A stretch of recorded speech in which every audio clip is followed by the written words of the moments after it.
कशिश और स्वागत है आपका राजनीतिक गलियारे में। आज के इस खास प्रोग्राम में बात करें महाराष्ट्र की सियासत को लेकर। बताते चले कि जब उद्धव ठाकरे ने रातों रात इस्तीफा दिया था, उसके बाद एकनाथ शिंदे ने मुख्यमंत्री पद संभाला था, तो कहीं ना कहीं ऐसा लगा था कि शायद अब महाराष्ट्र की सियासत यहाँ पर ठंडी होती नजर आएगी, लेकिन ऐसा हुआ ही नहीं। हुआ क्या, वो तस्वीरें सबके सामने कि उसके बाद तो एक के बाद एक बवाल होता चला गया। अब लड़ाई यहाँ पर जारी है कि असली शिव सैनिक कौन, असली शिवसेना किसकी, चुनाव चिन्ह किसका। लगातार मुद्दे उठ रहे हैं। 27 सितंबर यानी कि आज का इंतजार था जनता को कि कहीं ना कहीं यह फैसला आएगा, कि सुप्रीम कोर्ट फैसला देते नजर आएंगे कि यहाँ पर असली शिव सैनिक कौन है। अब उन्हीं सारे मुद्दों को लेकर चर्चा करेंगे हम प्रियांशी के साथ। तो स्वागत है प्रियांशी। लगातार हमने देखा है कि किस तरीके से यहाँ पर महाराष्ट्र में कितना कुछ बवाल देखने को मिला। यहाँ पर अगर मुद्दों की बात की जाए तो कमी नहीं है। टीएमसी चुनाव नजदीक है, जिनको अभी तक किया नहीं जा रहा। कहा जा रहा है कि फैसला आ जाए, उसके बाद उनकी तारीख पक्की की जाएगी। दूसरी तरफ दशहरा रैली को लेकर यहाँ पर लगातार बवाल हमने देखा था। 2 से 3 दिन तक लगातार बवाल चला था, जिसमें अगर जीत देखी जाए शिवाजी पार्क को लेकर तो यहाँ पर उद्धव ठाकरे ने हासिल की। तो अब यहाँ पर सवाल सबसे पहला सीधा स्ट्रेट सवाल यही आता है कि क्या लगता है कि असली शिव सैनिक आपके हिसाब से कौन है, उद्धव ठाकरे है या फिर एकनाथ शिंदे है? सबसे पहले बहुत बहुत शुक्रिया कशिश आपका। और जैसा कि आपने यहाँ पर दर्शकों को जानकारी दी है कि आखिरकार महाराष्ट्र में अब सियासत किस मुद्दे को लेकर तेज है। वजह है यहाँ पर शिवसेना पार्टी, उसका चुनाव चिन्ह। क्योंकि शिवसेना के चुनाव चिन्ह को लेकर मुख्यमंत्री एकनाथ शिंदे और उनके गुट ने दावा किया है कि असली शिवसेना उनकी है, तो चुनाव चिन्ह उनके हक में होना चाहिए। और दूसरी ही तरफ यहाँ पर विधायकों ने यह भी दावा किया कि बहुमत के हिसाब से यहाँ पर सरकार बनी है। ज्यादा बहुमत किसके पास है? शिंदे गुट के पास है यहाँ पर। तो 39 विधायक जिस तरीके से एकनाथ शिंदे के पास हैं और 15 विधायक वहां बचे उद्धव ठाकरे के पास।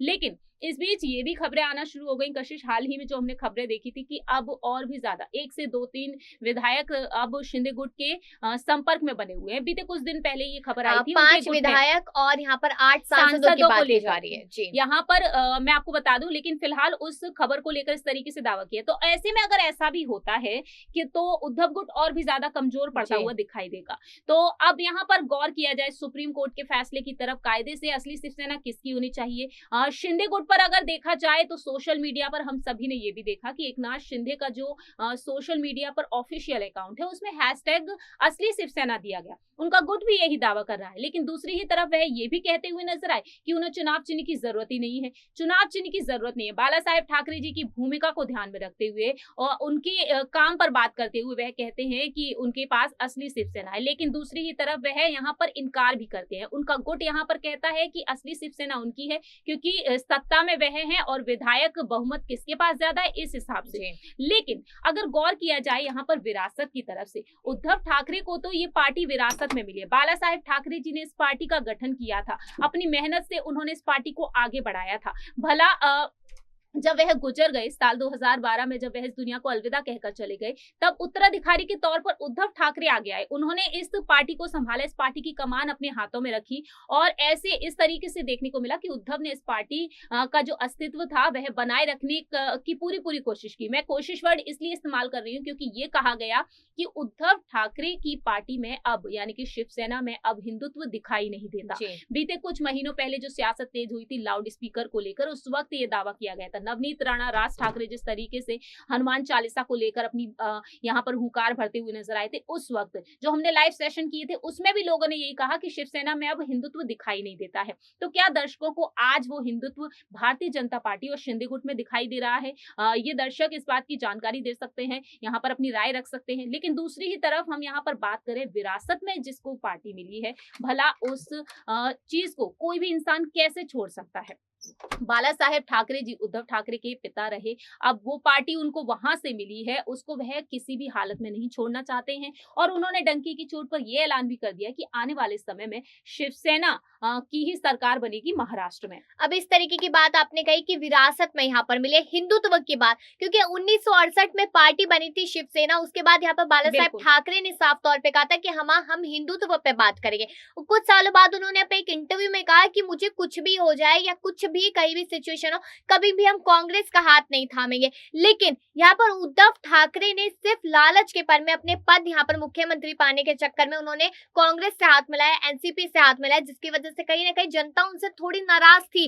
अब यहाँ पर अगर हम ये सोचे कि शिव जो सुप्रीम कोर्ट है वो यहाँ पर फैसला ले लेता है और फैसला यहाँ पर उद्धव ठाकरे के पक्ष में होता है, तो क्या माना जा सकता है कि एकनाथ शिंदे की सरकार गिर जाएगी? और अगर ऐसा होता है तो क्या उद्धव ठाकरे क्या इस बार भी कांग्रेस का ही दामन दोबारा थामते नजर आएंगे? देखिए, जिस तरीके से यहाँ पर बात है कांग्रेस का दामन थामने की, तो फिलहाल तो महागठबंधन अभी भी जारी है कशिश, कांग्रेस, एनसीपी और शिवसेना का। तो गठबंधन तो आज भी है, लेकिन उस गठबंधन में रार न पड़ जाए इस वजह से शरद पवार लगातार यहाँ पर उन्हें चुनौतियां देते हुए भी दिखाई दे रहे हैं। तो फिलहाल देखा जाए कांग्रेस का दोबारा से हाथ थामने वाली कोई बात नहीं है, क्योंकि कांग्रेस अभी भी उनके साथ है। लेकिन दूसरी ही तरफ जैसा कि आपने कहा कि क्या सत्ता से सरकार गिर जाएगी एकनाथ शिंदे और बीजेपी की, तो ये तो पॉसिबिलिटी नजर नहीं आती है फिलहाल तो कशिश। लेकिन सुप्रीम कोर्ट के फैसले के अकॉर्डिंग देखा जाए 16 विधायकों की अयोग्यता पर जो मामला चल रहा है, अगर उनकी विधायकी जाती है तो कहीं ना कहीं एकनाथ शिंदे को अगर इस्तीफा देना पड़ सकता है, तो मुख्यमंत्री के तौर पर यहाँ पर देवेंद्र फडणवीस को बिल्कुल आगे किया जा सकता है,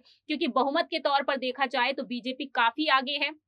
तकरीबन 105 सीटें बीजेपी के अंडर में है, और ऐसे में यहाँ पर शिंदे गुट का बहुमत भी 16 विधायकों को हटाकर देखा जाए तो काफी बनता है। तो यहाँ पर सत्ता से सरकार गिरने के तो कोई चांसेस नहीं दिख रहे हैं अभी। लेकिन ये जरूर हो सकता है कि एकनाथ शिंदे के पक्ष में अगर फैसला नहीं आता है तो एकनाथ शिंदे क्या कुछ करेंगे। मुझे लगता है कि जमीनी स्तर से जुड़कर वह काम आगे भी करना जारी रखेंगे। मुख्यमंत्री पद की अगर उन्हें लालसा नहीं होगी तो वह अपने काम को जारी रखेंगे। लेकिन सवाल यहाँ पर यही खड़ा होता है कि उद्धव ठाकरे क्या करेंगे। जाहिर सी बात है, उद्धव ठाकरे को अगर यहाँ पर सुप्रीम कोर्ट का समर्थन मिल जाता है तो उद्धव ठाकरे को एक बार फिर से अपनी पार्टी को मजबूत करने का एक बहुत ही बड़ा चांस मिलेगा। जिस दौर से वह गुजर रहे हैं, आदित्य ठाकरे, रश्मि ठाकरे, बागी विधायकों को अपने खेमे में वापस लाने के लिए कहीं ना कहीं ऐसा देखा जाए कि बागी विधायक मातोश्री में वापसी करें। हम ऐसा इसलिए कह रहे हैं क्योंकि कहीं ना कहीं पद की लालसा लेकर वो विधायक वहां पहुंचे हैं, लेकिन बीजेपी की रणनीतियां रही, बीजेपी ने अगर वो पद उन्हें नहीं दिए तो शायद यहाँ पर उद्धव गुट एक बार फिर से मजबूत होता हुआ दिखाई दे सकता है। क्योंकि भले ही विधायकों ने यहाँ पर बगावत की हो ये कहकर कि हम असली शिव सैनिक हैं, हम हिंदुत्व की राह पे चलेंगे, लेकिन पद की लालसा हर किसी को होती है।